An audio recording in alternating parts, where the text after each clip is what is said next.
Hey guys, how's it going? Welcome back. Deer season's over, so what did I learn from my first time hunting? Well, I'm never buying deer attractants again. I wasted way over 200 and some dollars on that crap. That doesn't work no matter what direction you want to play with the wind. Playing the wind is bull, okay? It doesn't matter. See, if the wind is moving, in my case, from the field where all the deer are to me, the attractors don't work. If it's blowing from me to them, people say that's wrong because then your scent gets to them. And well, who cares? Because there's enough people around everywhere that apparently deer can smell you within a mile away anyway. And it's like, okay, well, I think a lot of that is BS too, depending on your situation, I guess. But in my case, I'm hunting from a ground blind, which hides your scent quite a bit, plus the fact I'm a smoker, which therefore hides my human scent even more so. And then you're burning these sticks or you're putting out scent attractors. Well, that also hides you if the wind is going from you to them. But it doesn't attract them. It doesn't bring them up during the day at any point when you should be able to hunt these things during the daylight. Never works. They come up when they want to. We know we have a ton of does. We know we have a lot of bucks, okay? But they're only going to come to eat when they want to eat, okay? So, regardless of where you set up, you could have tons of deer. You got to be out there at the right time, which is a big thing. And of course, I always was. I was always out there at the right time, except in the mornings, okay? But in the evenings, I was there definitely the right time because I spend all day there. My advantage is my seasonal job ended early this year, so I had the entire hunting season for deer right from the get go. Okay, so I was out every day. I missed a total of about 4.5 days worth, 5 if you include Saturday, and because I didn't hunt Saturday. I did hunt Friday though, and at a different location. We went to our buddy from church to his place because he's got like a 16-foot tall enclosed blind and everything, and it was just too cold. And I have learned that with cold weather, deer aren't coming out. They're going to bed down where they can stay warmer. Okay, so cold weather hunting is actually a bad idea. Okay, um, so yeah, there was a lot of days I was out there hunting that, yeah, it was definitely a bad idea. And did I ever see anything during the day while I was out there? Absolutely not. Close to close, like within a half an hour or less. Yeah, twice we got does coming up, right? Now the one time he got buck fever the first time and blew him right out of there, and then they came right back and then blew him out again. Second attempt, we had just packed up early because we figured we can't hear anything coming, and there's just no sign of any kind of life. So yeah, let's just pack up early. Then all of a sudden they showed up, and the one doe, she wasn't afraid of us. She knew we were in the blind. The window was still wide open. You know, we hadn't closed the window yet. That's the last thing we do. And so she saw us and she just didn't care. She went back to eating. And then we're rustling around in the friggin' blind trying to set our crap back up so that he could get a shot in at a doe because I have a buck only tag. He's got buck or doe because he won his doe tag, which kind of stupid. I think we should be able to buy the tags for either one. But, um, anyways, regardless, by the time he got set back up to take his shot, it was too late. She was starting to quarter away and she just sauntered off like nothing cared. So it's like, whatever. He did make it out Sunday, though, after church. I told him, though, you know, if you're going to go, let me know and I'll go with you and I'll take one more shot at this. Well, anyways, I don't want to get into that, but I ended up not going. He did. Now, he did take a shot at a doe, went too low, didn't get the vitals. That deer is still alive. And apparently, he figures it got across at least 3 other properties. But whether or not it's dead or not, nobody knows. So he lost his deer. Stuff happens, right? But at least he got his shot off. So happens. But what I've learned, because I was out there every day, he wasn't. Okay, I mean, he could come whenever he came, and it wasn't too often he actually even made it out to hunt, which was fine because when we looked at all the camera footage, yeah, we got lots of doe action, but never ever when it's hunting time. Same with the bucks, right? Like, okay, 2 occasions when it was hunting time, when we could still take the shot. But like I said, we already went through that. But any other time, no, there was never any deer there when we could shoot them, right? The bucks never once showed any time during hunting time. The earliest buck was 7:30 at night. Bucks are very elusive animals, and they're very hard to hunt compared to the does. And we definitely have more doe population than we do bucks. I think we need to reverse things for maybe even a year or two, where we could buy the doe tag and win the buck tag. Because then it would even things out, and we could call back some of the does and give a chance for some bucks to grow up, okay, and get some bucks again. Because otherwise, if we keep just hunting bucks all the time, we're going to run out of bucks, and then the does are all going to die off because, well, they need a buck to make babies. So, yeah, it's kind of one of those things where I think we're all getting to that point everywhere where there's just not enough bucks and there's way too many does. And we need to call back the does a little bit. So I think they need to change our regulations at least for a couple of years until things can rebalance out again, right? Anyways, and then maybe do that for a few years and then go back again and do the same thing. Anyway, that's the way it should be done at least, because then it keeps the nature balance going. But I've also learned that doe attractors don't work. Not one of them, okay, or buck attractors, sorry. But none of the attractors, period, out there are workable. I've heard of people say, well, I just put up a pea stick and within 10 minutes I had a buck, right? Or a doe. And it's like, no, you were in the right place at the right time. See, I believe that you have to have a location where you know there are deer, which we have, right? But they're only going to come out to eat when they want to eat.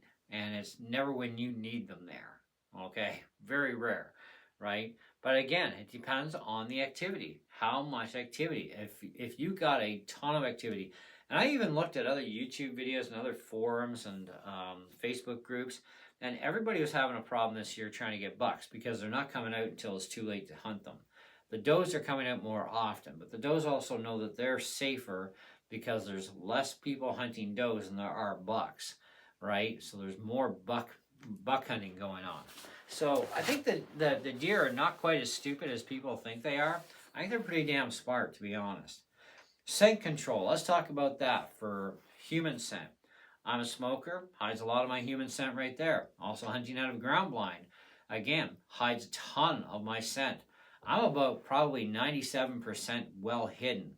Okay, so when I look at that strategic part of it, it's like, okay, we're okay that way. So the only thing you got to worry about is making noise, right? So you got to keep the noise down because they can hear you talking probably, I don't know, maybe 100 yards away. I don't think they can hear you past that. If they can, it's like a light whisper and they have no clue exactly where you are. I don't believe they do. To be honest, I really don't. At least not what I experienced this year from hunting, right? And like I said, I was out there every day except I missed about 4.5 days total. That was it. So, because, sometimes life happens too, right? But I have learned that it doesn't matter which direction you play the wind. If you want your attractors to go to them, then that means that if they are in whatever direction from you, you need the wind to push that attractor to them. And I had tons and tons of days where the attractors were moving toward them. Did it bring them up? No. Was there curiosity from it? Never. Okay? So therefore, I've wasted hundreds of dollars on doe and ester's burning sticks. I wasted $20 on a bottle of doe and ester's big 4-ounce bottle of crap from Buck Bomb. He also bought Buck Bomb. And I think he bought a couple of them. Then he also tried Tinks. So he spent a little bit more money on the liquid than I did, but I spent a ton of money on the sticks, right? Now, the sticks are great for hiding your scent because that crap gets everywhere from that smoke. And I tried different strategic moves on burning them in the wide open out in front of the blind. I tried burning them in the bucket that they say you should make because that's, after all, the only way it's going to work, right? You do get more burning time, like an extra half hour. And then I tried drilling a hole in tree that I cut down in front of our blind window, and so I drilled a hole at an angle so it burnt right in front of me. So it was easier to track the wind a lot better too, because sometimes my little orange tag got stuck. So it's like I need to know which way the wind's going. But I played the wind and found that to be BS too. It doesn't matter what direction. Okay, whether you do it to hide your scent completely from them, or whether you're doing it that a little bit of your scent might get down on them, doesn't seem to make any difference to the deer. Okay, they want to come out to eat, they do it at their own times. They also don't like coming out when it's too cold. If it's too cold, you're never seeing deer at all. Okay, you might see them at 2 o'clock in the morning or at midnight, which happened a lot, but otherwise, yeah, good luck with that. Okay. So I think next year I'm going to try traditional hunting on Crown land for one part of the season at least, and just walk around and see what I can find for a deer that I have a license for and shoot it that way. Then I don't have to worry about attractors. I don't have to worry about scent control so much, other than my own scent, which, like I said, even as a smoker, I'm pretty buried in my scent. And then, of course, just walking around, I don't have to spend any money on feed either. Doing it that way. That's traditional hunting. That's the way it's always been done for centuries, right? For thousands of years. And I don't know when this whole thing of hunting in blinds started. I didn't go that far back in history, but I think there's something to be said about, hunting high up in a tower, but then it makes it very difficult as a bow hunter. And if you know anything about archery, you have a really hard time to actually hit an animal properly. Okay, like when my buddy took his shot on Sunday, I was not there for that, but he got the shot too low. So I don't know how far that deer was from him, but I also do know that his bow sight is nothing like mine.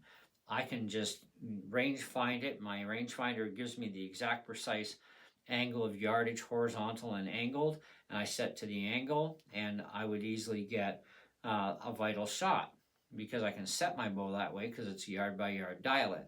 His is not. His is fixed point, right? So he has to play that game. Well, I guess he may have aimed on the right spot, is what I'm assuming, but where he hit was way too low. And that creates a big problem. That's probably why he lost his deer. He should have aimed a little bit higher. Probably 2 inches higher is all he needs to do. So let's say he was going for the normal vital level and compensating for a deer dropping. Well, in that case, he would have completely missed the deer, right? If the deer would have gotten spooked that way. But from what I'm gathering of his shot being hit too low, he didn't spook the deer when he fired his bow, because he just hit too low, which means he was probably aiming at the right spot, but because he doesn't have the angle or the fudge room, maybe he didn't have enough fudge room, right? Because we always have a couple of yards plus or minus from wherever we're set, right?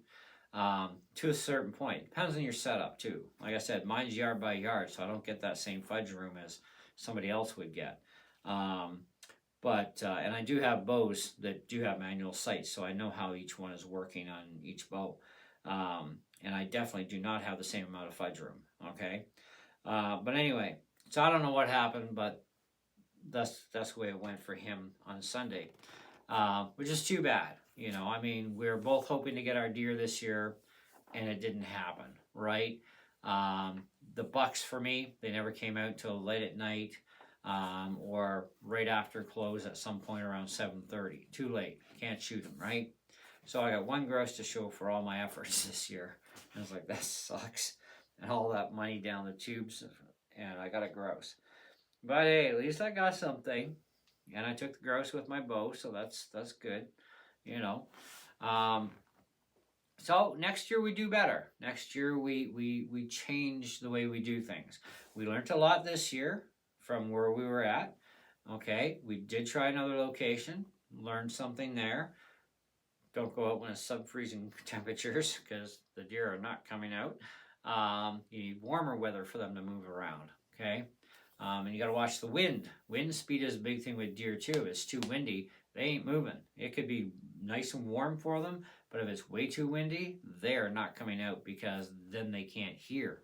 Okay, so that's the other thing we've learned too, is that is going to affect deer movement. Okay, from whatever part of the season. So I learned a lot, and I don't know if I'm going to do a ground blind thing again next year, or hunt out of a tower, or just stick with traditional shooting and try that for a while. You know, hopefully I get my, well, I should have my PAL if everything goes well for next year. I'm still waiting for the RCMP to approve that. And then I can take part in the gun season part of deer hunting, which would be fun too. Because then I get a break from the whole archery aspect for a couple of weeks, anyways. Because gun season is 2 weeks for deer here. The rest of it's bow only, and of course, even during gun season, you can still be out with a bow. So bow hunters actually get the entire season, right? But guns only get 2 weeks. But yeah, so it's been an interesting year, and I've learned a lot, and I learned what not to do next year. And I learned that I need to change location. Either get closer down to the field, still being hidden away in the bush, or I got to find some oak trees, because oak trees is where bucks are going to hang out a lot to eat acorns, apparently. And so if I can find some oak trees, well, then I got a higher chance at finding bucks even during the day. And then I could sneak up on one that way while he's chopping on some acorns. Because to try and plant acorns out in a big pile, I don't think that would do any good. But I don't know. I wonder if we can actually buy acorns, actually. I should look into that. But anyway, and we tried different things. The only thing that attracted the deer, by the way, was the corn. We had corn and molasses. We had straight corn. We had corn and molasses with oats. We had corn and molasses with, or no, sorry, corn and roasted soybeans, and then etc. And the corn is what seems to pull them up. It's food. They can smell food, and we kept the food there all the time. And it started to be lesser and lesser nearer the end of the season, where they didn't feed on as much corn, which is when they need the corn, because they need the junk food, right, for the calories for winter, which surprised me that the bucks weren't coming up very much. They came up more earlier in the season, right, when they really don't need the calories, right? It's after the ruts are completely done. They need the calories, and corn is one of those things. And corn and molasses is deer crack. Every hunter will tell you is deer crack. And I agree with some things that hunters say that have been at this stuff more than me. But this is only my first year, and from what I've learned, what I've studied, and everything else, I've come to some conclusions that we've talked about here. And I think that there's a lot of stuff that it's kind of like the big fish story that fishermen tell. I think there's a lot of deer stories that hunters tell, and it's you got to experience it yourself. And so having trail cams, find your deer. Okay, we did that. We know where the deer were. We know how often they were coming up. Now, whether or not they're going to come up at the appropriate times, well, only a couple of times did they ever do that, and it was just the does, and both times we lost out. At least at the property here. So, and the bucks, well, they're a whole other beast altogether, and they're just an elusive animal. They're hard to get. And I'm not the only one that missed out on my buck this year. A lot of Americans missed out on their bucks. I saw the pictures on the forums I'm on, and I'm like, holy cow. Like, you got all those really beautiful bucks, like even 12 pointers, etc., etc. And it's like, but always at the wrong time, right? But does, too easy to get, But yeah, it is what it is, We live and learn, and that's all there is to it, So anyway, if you guys got any questions for me, feel free to ask. Do the best I can, as always, to answer them. But these are the things that I've learned, and I'm going to try different strategies next year. One of them is to just do a full traditional hunt for a while and just walk around Crown Land, and if I come across the deer that I'm allowed to shoot, I'm going to take that shot, and that would definitely save me a whole lot of money too, So, not that I'm against feeding the deer, I'm fine with it, but after the amount of money I hemorrhaged this year alone, just between feed and these attractors that don't even work, period. Like I said, the only attractor that works for them is food. Um, you know, I think we're going to change things up next year, and hopefully we do better next year. But if we do, we do. If we don't, we don't. I mean, nothing ventured, nothing gained, right? You got to try different things, because what happened this year didn't end up working out in the end. Now we need to change our strategy and see if we can find something different that's going to work. Maybe. Or maybe it doesn't work. Who knows, right? Maybe next year I'll get a ton of grouse and still no deer. Or maybe I'll get my deer and still get a lot of grouse while I'm at it too. Because, even grouse season goes to December 31st. So, but, yeah, anyways, that's where I'm kind of at with it. But at least I did get one grouse for the freezer. Expensive freezer for one grouse, but at least there's other food in the freezer too, so kind of worked out either way, I guess, in the long haul. But if anybody says hunting's cheap, they're lying. It's not cheap. It's really expensive. But it is worth it. That's the thing. It is worth it, especially if you can eat healthier than the crap we get sold to us at the grocery stores. I mean, that's a big thing too, right? We're all trying to eat healthier, but unfortunately, to eat healthier, it's not always cheap. That's the thing. But there's a meme that says the most expensive free meat is a deer, and they're not freaking kidding. But in the meantime, thanks so much for watching, guys. Stay in tune. Like I said, you got questions, put them down below. Do the best I can to answer them. If you have some advice, because you're a long-time hunter for deer, and especially if you're in Ontario, I really want to hear from the Ontario hunters. Give me some good advice that isn't going to be bogus. Because a lot of what I found on the internet, and a lot of what I tried, turned out to be bogus in the end. And I really could use some real pointers. Okay, so if you're from Ontario, I definitely want to hear from you guys, because that's where I'm hunting, and this is the country I live in Canada. So, but I still want to hear from everybody regardless. Don't get me wrong. I want to hear from everybody. But I really do want to hear from some Ontario hunters that hunt bucks and does, and what kind of things actually legitimately work out, that I can try for next year. So, get my chances better. So, always open to help there. Anyways, there you go. See ya.